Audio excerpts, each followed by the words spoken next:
Welcome to ఏది నిజం. మనం చూస్తున్నాము స్టీల్ ప్లాంట్లో ఒక ఘటన జరిగింది. ఆ ఘటనలో ప్రాణాలు కూడా కొద్దిమంది కోల్పోయారు. ఈ నేపథ్యంలోనే మనం చూస్తున్నాం ఉదయం నుంచి కూడా ఎవరైతే చనిపోయిన వాళ్ళని కానివ్వండి వాళ్ళ కుటుంబ సభ్యులని, అంతేకాకుండా అక్కడ ఉద్యోగుల్ని పరామర్శలకు సంబంధించిన యాత్రలు ప్రారంభమైపోయాయి. ఈ పార్టీ ఆ పార్టీ అని సంబంధం లేదు, ప్రతి పార్టీ అక్కడికి వెళ్తుంది. ఆ పార్టీ అక్కడికి వెళ్ళిన తర్వాత చేస్తున్న కమెంట్స్ ఏవైతే ఉన్నాయో అవి కొత్త తరహా ఇంట్రెస్టింగ్ ఫ్యాక్టర్ని బయటికి తీసుకొస్తున్నాయి. ప్రైవేటీకరణకు సంబంధించిన అంశము మరొకసారి తెరపైకి వచ్చింది. అయితే ఈసారి కేంద్ర ప్రభుత్వం దీని మీద ఎలాంటి చర్యలు తీసుకోవట్లేదు. కానీ ఓవైపు టీడీపీ పార్టీ అలాగే జనసేన పార్టీ ఏమో ప్రైవేటీకరణను ఆపింది మేము, తద్వారా ఇవాళ వైజాగ్ స్టీల్ ప్లాంట్ని ముందుకు నడిపిస్తోంది మేము అని వైపు మాట్లాడుతుంటే, మరోవైపు వైజాగ్ స్టీల్ ప్లాంట్ ప్రైవేటీకరణలో భాగంగానే ఇలాంటి ఘటనలు జరిగినప్పుడు దాన్ని ఉపయోగించుకొని ప్రైవేటీకరణ వైపు అడుగులు వేస్తోంది కూటమి ప్రభుత్వం. అందులో ముఖ్యంగా ఎన్డీఏ ప్రభుత్వం అటువైపుగా ఆలోచన చేస్తోంది అనే విషయాన్ని వైసీపీ చెప్పే ప్రయత్నం చేస్తోంది. ఇందులో ఏది నిజం? అదే సందర్భంలోనే ఏవైతే కుటుంబాలు అక్కడ ప్రాణాలు కోల్పోయాయో ఆ సందర్భంలో వాళ్ళని పరామర్శించే క్రమంలో జరిగిన ఒక ఘటన ఏదైతే ఉందో, ముఖ్యంగా లోకేష్ అలాగే అక్కడ ఉన్న స్టీల్ ప్లాంట్కి సంబంధించిన ఉద్యోగుల మధ్యలో జరిగిన ఆ ఘటన, ఆ డిస్కషన్ కూడా కాస్త ఇంట్రెస్ట్ని క్రియేట్ చేస్తుంది. అంతేకాకుండా ఆలోచింపజేస్తోంది. ఎవరైతే కష్టంలో ఉన్నారో, ఎవరైతే బాధల్లో ఉన్నారో వాళ్ళు వ్యవహరించే తీరు, వాళ్లకు సమాధానం చెప్పాల్సిన బాధ్యత ప్రభుత్వానికి ఉంటుంది. కానీ వాళ్ళు తిరిగి మాట్లాడే క్రమంలో ఆ అంశం ఏదైతే ఉందో, ఆ సంఘటన ఏదైతే ఉందో ఆ మొత్తం అంశాన్ని కాస్త భిన్నంగా ప్రజల్లోకి తీసుకెళ్లే ప్రయత్నం చేస్తోంది వైసీపీ అన్నదైతే మనం చెప్పక తప్పని పరిస్థితి ఉంది. సో అసలు అక్కడ ఏం జరుగుతోంది? అంతేకాకుండా నిజంగానే ప్రైవేటీకరణ ఆగిపోయిందా? ప్రైవేటీకరణ వైపుగా అడుగులు వేసేందుకు కూటమి ప్రభుత్వం ఇప్పుడు జరిగిన ఘటన ఏమైనా యూజ్ చేసుకుంటుందా? ఇలాంటి ఎన్నో ప్రశ్నలు ఉన్నాయి. ఆ ప్రశ్నలకి సమాధానం వెతికే ప్రయత్నం చేద్దాం. మనతో పాటు చలసాని శ్రీనివాస్ గారు లైవ్లో జాయిన్ అయ్యారు, తనతో మాట్లాడే ప్రయత్నం చేద్దాం. అలాగే కొండ రాజీవ్ గాంధీ కూడా మనతో పాటు లైవ్లో జాయిన్ అయ్యారు. శ్రీనివాస్ గారు నమస్తే. నమస్కారం. అంటే మొదటగా ఈ ఘటన జరగడం అన్నది ఖచ్చితంగా దురదృష్టకరము. అదే సందర్భంలో ఈ ఘటన గురించి మాట్లాడాల్సిన అవసరం అయితే ఉంటుంది. ఈ ఘటన జరిగిన తర్వాత రాజకీయ పార్టీలు దీన్ని రాజకీయానికి ఉపయోగించుకునే ప్రయత్నం చేస్తున్నాయని వినిపిస్తున్న విశ్లేషణలు వీటన్నిటి గురించి కూడా డిస్కస్ చేయాలి. మీరేమంటారు? ఆ ఘటన జరగడానికి కారణాలను విశ్లేషించాలంటారా? ఆ తర్వాత జరుగుతున్న రాజకీయాల గురించి కూడా మాట్లాడాలంటారా? నిన్న మాలాంటి వాళ్ళందరూ ఎవరో కూడా ఆ విషయాల సమయం, ఎందుకంటే మాకు బాగా అటాచ్మెంట్ అండి. చిన్నతనంలో స్కూల్ ఫైల్ అట్లా ఉండగానే విశాఖ ఉక్కని వారు విజయాంధ్ర కానీ లారీలో బస్ ఎక్కించుకెళ్ళిపోయేవారు.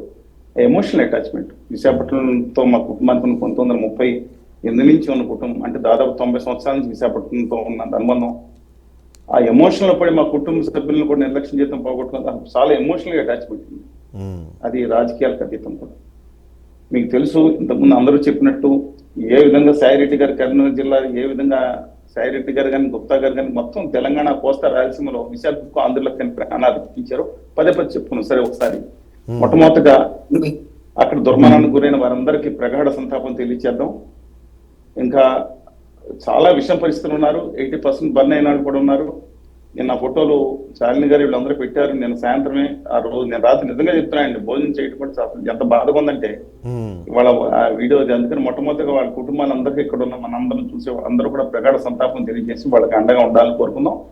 మెరుగైన వైద్య సహాయం మిగతా వాళ్ళకి ఇవ్వాలని మొట్టమొదటిగా మన ఫస్ట్ అండ్ ఫార్మోస్ట్ డ్యూటీ రాజకీయాలు, డిస్కషన్స్ అన్ని. అందుకని నిన్న ఎక్కడా కూడా డిస్కషన్స్ కూడా నేను వెళ్ళలేదు. ఆ బాధ తప్పుతున్నాను. సరే, అది మీరు అన్న మొదటి పాయింట్. అది అందువల్ల మొట్టమొదటిగా చేద్దాం. రెండో పాయింట్, ఇవాళ నాకు అసలు అక్కడ మా సోదరులు వాళ్ళందరూ వెళ్ళారు కానీ ఇక్కడ వీడియో ఒక్కసారి వినపడుతుందా మీకు? లైట్ గా వినిపిస్తోంది, మీరు దాని జిస్ట్ చెప్పండి సార్. అంటే ఏంటంటే దాంట్లో గవర్నీయులు, ఉప ముఖ్యమంత్రి గారికి కార్మిక సంఘాలు కుమ్ముక్క అయిపోయినాయి, వైకాపా గవర్నమెంట్ లో ఉండగా స్థలాలు. నాకు అర్థం కావట్లేదు ఇష్యూ ఏంటి. కార్మిక సంఘాలు కుమ్ముక్క అయిపోయినా మాట్లాడేటప్పుడు కొంచెం సోయం ఉండగలదా? సబ్జెక్ట్ ఏంటి, అక్కడ వెళ్ళింది ఏంటి? చెరుగు పూర్తితో ఉన్నాయనా, అభ్యుదయ భావాలు ఉన్నాయనా? సబ్జెక్ట్ ఏంటి నాకు అర్థం కాదు. కార్మిక సంఘాలు కుమ్ముక్క అయిపోయినా కాంగ్రెస్ లో రక్షణగా ఉండాల్సిన విషయం. వాళ్ళు ఎవరితో కుమ్ముక్క అయిపోయారు? ఎవరితో కుమ్మకైతే సీట్లు అప్లైండి, తుక్కుతుగా మీకు అధికారంలో కల్పించేసేయండి. కార్మిక సంఘాలు నిరంతరం పోరాడుతుంటే అక్కడ వాళ్ళని మాట్లాడుతున్నారు మీరు.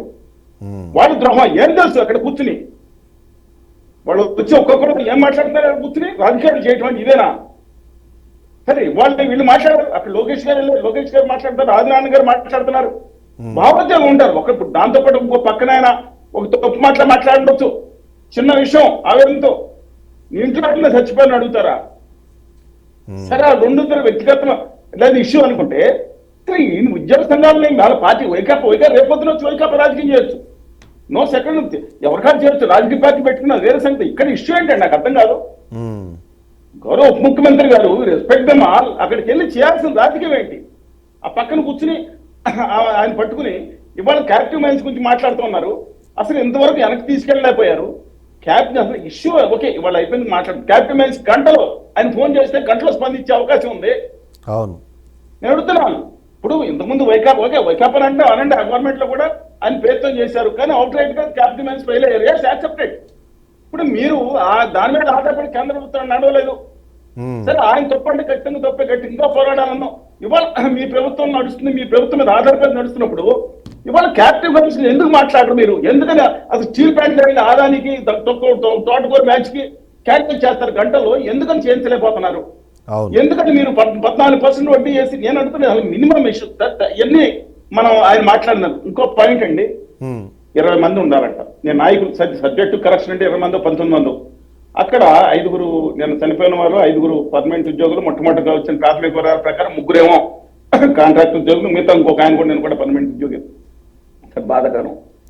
దాంట్లో ఒక వ్యక్తిని సంబంధం లేని వ్యక్తి, మీకు ఒక విషయం తెలుసా అండి, గత సంవత్సరం 7 నెలల్లో 2000 మందిని విఆర్ఎస్ తీసుకుని పంపించారు. ఈ స్టేట్ పోలీసులకి ఏంటంటే సంబంధం ఏ రోజన్నా సెంట్రల్ ఇండస్ట్రియల్ సెక్యూరిటీ ఫోర్స్ తప్ప 1970 నుంచి మొన్నటి వరకు కూడా అడుగు పెట్టలేదు. స్టేట్ పోలీస్ బెదిరించే కార్యక్రమం సిఎస్ఎఫ్ వాళ్ళు పనిచేసుకుని వెళ్ళిపోతారు.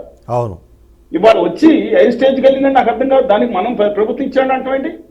వాళ్ళు మేము అక్కడ ఇది కూడా నేను తక్కువ, జగన్మోహన్ రెడ్డి గారు అక్కడ దీక్ష చేస్తా, అక్కడ మోడీ గారి సభ వస్తే మేము అందరం రాసి ఇచ్చి అక్కడ కూర్చుని 25 కిలోమీటర్ల వరకు కూర్చుంటే మమ్మల్ని తీసుకుని రాసి స్టాలిన్ గారు 70 ఏళ్ళ మనిషిని తీసుకెళ్లి 24 గంటల్లో చూపించకుండా ఇబ్బంది పెట్టారు మమ్మల్ని. వెంటాడి లాస్ట్ టైం అండి 3 ఏళ్ల క్రితం ఏనాటి స్టాలిన్ గారు సిపిఎం కానీ సిపిఐ కానీ లేదా వామపక్ష కానీ సాధించే మేము అందరం ఉన్నాం దాంట్లో బాధ పెట్టారు. కానీ నేను అంటున్నాను అప్పుడు కూడా మా కేంద్రంలో ఉన్న పాలకులే కదా. ఇప్పుడు ఒకటి అడుగుతున్నాను, అందులో 20 మంది ఉండాల్సిన దగ్గర విచారణ చేయడం తర్వాత అందులో మెంటల్ ప్లాంట్ లో కానీ ఇప్పుడు దాంట్లో గ్యాస్ వచ్చిందండి. దీంట్లో లాడ్లర్లో ఉన్న దాంట్లో 50 కేజీ దాంట్లో గ్యాస్ వచ్చింది. దానివల్ల ఇబ్బంది జరిగింది. Technical staff they are working very hard, వాళ్ళ మీద వేయొద్దండి, వాళ్ళు డిపెండ్. కానీ దాంట్లో అసలు నేను చెప్తున్నాను ఎంతమందిని తీశారు మీరు? బయట ఇక్కడ లోకల్ కాకుండా బయట మున్నుబాయ్ ఎవరు ఉన్నారండి ఉత్తరాది నుంచి తీసుకొచ్చి వాళ్ళ కాంట్రాక్టర్ సార్. అసలు నేను అడుగుతున్నాను టెక్నికల్ స్టాఫ్ ని ఎంతమంది తగ్గించారు? 5000 మంది తీసేసి ఒకేసారి సంవత్సరంలో 7000 మంది 6800 మంది సబ్జెక్టు కరెక్షన్ 700 మంది 6800 మంది. ఇది చాలా ప్రమాదకరం అండి. దాని కుక్కని చంపే ముందర పిచ్చి కుక్కని ముద్రేసే కార్యక్రమాలు మాత్రం చేస్తే ఖచ్చితంగా కట్టుదాం. సరే లోకేష్ గారు మాట్లాడారు, 25 లక్షలు ఇచ్చారు.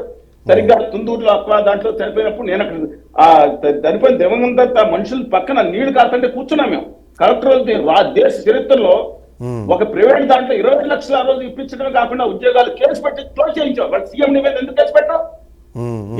కొమ్ములు వచ్చినాయి అండి వాళ్ళకి. చంద్ర సీఎండీ చేసిన దాని మీద స్టీల్ ప్లాంట్ సీఎండీని అరెస్ట్ చేయాలన్నా నేను ఎందుకు చేస్తున్నారు డెప్త్ కూడా చెప్తాను. కార్మిక నాయకులు కూడా తీసుకుని మీ చర్చగా పెడితే బాగుండేది ఇవాళ.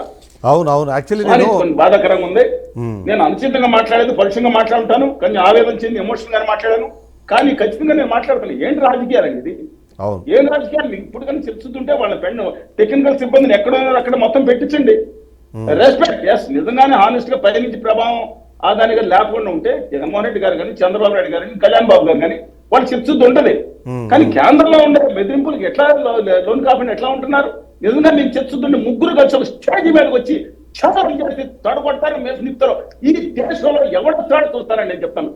వాళ్ళకి అడుగు పెట్టే ధైర్యం కూడా లేదు. ఆంధ్రప్రదేశ్ గంట మీద 3 ఒకటైతే ఎందుకు కాలేకపోతున్నారు? ప్లీజ్. లేదు మీరు యాక్చువల్లీ నేను కూడా స్టీల్ ప్లాంట్కి సంబంధించిన వాళ్ళని తీసుకొచ్చే ప్రయత్నం చేశాను, కానీ 7 o'clock వాళ్ళకి ఏదో ఇంపార్టెంట్ ప్రోగ్రామ్ ఏదో ఉందన్నారు, అందువల్ల రాలేకపోతుందని చెప్పారు.